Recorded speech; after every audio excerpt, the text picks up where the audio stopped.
Metro section. దేవుడి నామానికి మహిమ కలుగును గాక.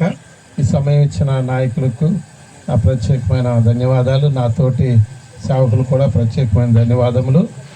నేను చెరుకూరు సంఘంలో సంఘ కాపరిగా పనిచేస్తూ ఉన్నాను, గుంటూరు సెక్షన్లో.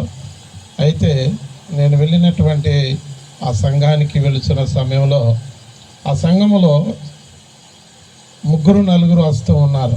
ఆ సంఘం క్లోజింగ్ పరిస్థితుల్లో ఉంది.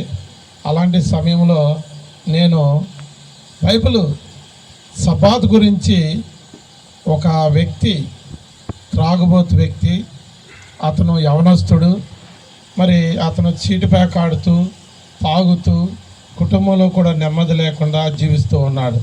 వర్షం పడుతున్నప్పుడు అతన్ని నేను ప్రేమగా పిలిచి, బాబు కొంచెంసేపు కూర్చుందురా అని చెప్పి పిలిస్తే వచ్చాడు.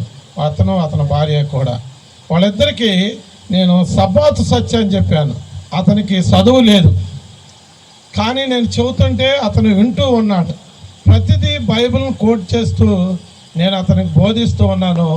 చివరికి ప్రార్థన చేయండి అన్న, నేను ఇక నుంచి యేసు ప్రభు నమ్ముకుని సబ్బాతు సత్యంలో ఉంటానని ఆ అబ్బాయి ఆపరేటర్గా మరి పెదనందిపాడులో ఉద్యోగం చేస్తూ ఉన్నాడు.